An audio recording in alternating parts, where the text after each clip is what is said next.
Greetings und herzlich willkommen zu einem neuen Video hier beim Vapologen. Heute in einem etwas anderen Fingerkleid. Ich bin noch nicht so ganz sicher, ob mir das gefällt, weil ich weniger Gefühl in den Fingern habe, aber sieht schon irgendwie stylischer aus. Ich möchte mit euch heute ein bisschen über Dynavaps sprechen. Allerdings spreche ich mit euch heute nicht über alle Dynavaps, sondern wir sprechen heute über diese Dynavaps. Also über Dynavaps, die einen Kondensor besitzen.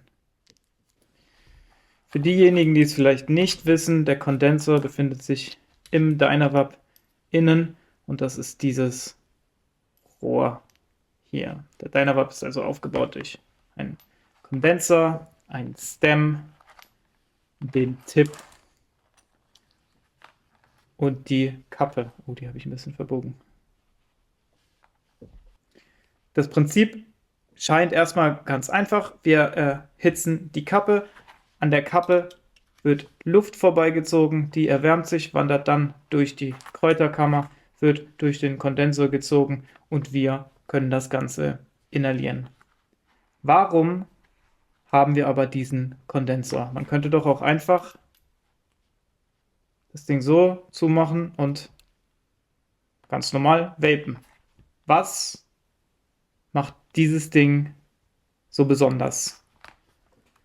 Denn es gibt auch Stems, da haben wir sowas nicht, wie zum Beispiel diesen Glass-Stem oder diesen Dimpled Glass-Stem. Da haben wir keinen Kondensor. Hier haben wir sogar nicht mal einen Airport. Hier haben wir sogar noch einen Airport.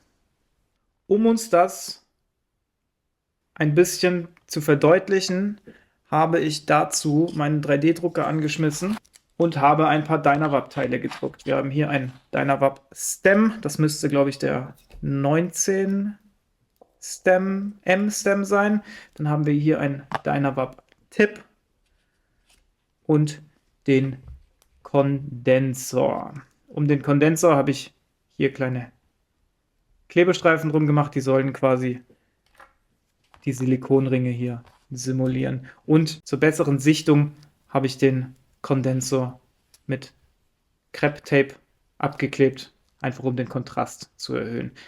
Wie ihr wahrscheinlich schon gemerkt habt, sind das keine ganzen Stems, sondern das sind nur Querschnitte. Der Dynavap wird folgendermaßen aufgebaut.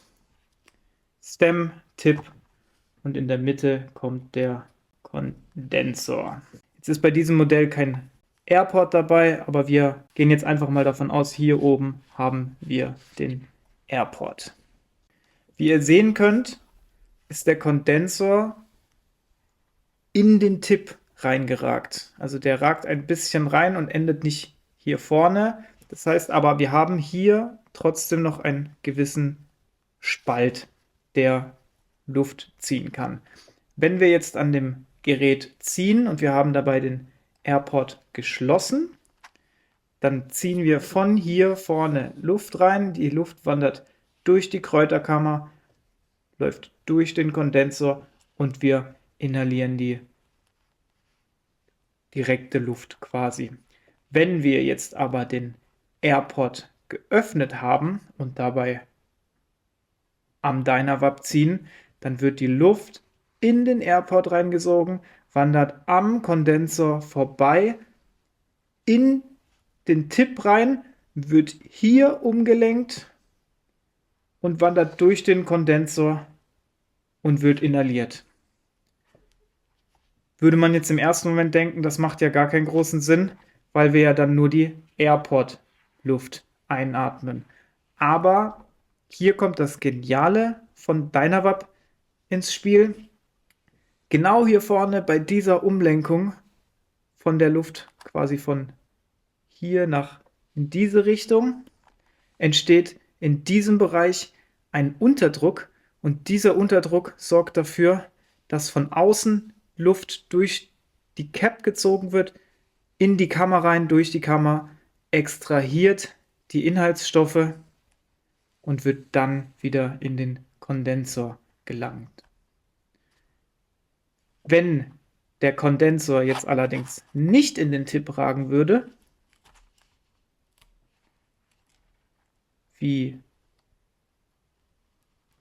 so zum Beispiel, jetzt hält er kurz vor dem Tip, hört der Kondensor auf, dann würden wir hier die Luft reinziehen. Wir haben hier zwischen Kondensor und Innenwand des Stems viel mehr Spielraum. Das heißt, hier hat viel mehr Luft, die wandern kann, und wir haben auch hier viel mehr Spielraum, und durch diesen erhöhten Spielraum wird nicht so viel Unterdruck geschaffen, und deswegen würde die Extraktion mit geöffneter Airflow nicht so gut funktionieren, wenn der Kondensor nicht in den Tip hineinragt. Ein weiterer Effekt ist, dass je weiter der Tip in den Kondensor reinragt, desto höher ist quasi auch der Zugwiderstand. Das ist ja quasi das, was sich der Omni oder auch der neue M7 XL Kondensor zu Nutzen machen, dass man den Kondensor stückchenweise so nach oben schieben kann und somit auch den Zugwiderstand verändern kann. Ich hoffe, das war einigermaßen verständlich. Falls nicht, habe ich das Ganze nochmal aufgezeichnet. Ich hoffe, das kann man jetzt ganz gut erkennen, und ich sage jetzt nochmal, wir haben die Airflow geöffnet, ziehen hier vorne an dem Gerät, dann ziehen wir hier Luft rein, die wandert außen am Kondensor vorbei, wandert in den Tip hinein, wird hier umgelenkt. Während dieser Umlenkung entstehen hier Turbulenzen, die zu einem Unterdruck in diesem Bereich führen. Dieser Unterdruck sorgt dafür, dass versucht wird, Luft von hier rauszuziehen, und das würde bedeuten, dass unter dem Tip Luft reingezogen wird, die wandert in die Kammer, erwärmt sich hier in diesem Weg, wandert in die Kammer, wandert durch das Kraut, extrahiert die Inhaltsstoffe, geht in den Kondensor, und wir können das schließlich inhalieren. Das heißt, ein Key-Aspekt beim Dynavap ist eigentlich, dass dieser Kondensor hier in den Tip hineinragt und dass deswegen mit so geöffneter Airflow trotzdem noch eine sehr gute Extraktion vonstatten geht, weil hier halt ein gewisser Unterdruck entsteht. Das war's, Leute. Ich hoffe, ihr konntet ein bisschen was lernen. Schreibt mir mal in die Kommentare, ob euch das bewusst war oder nicht.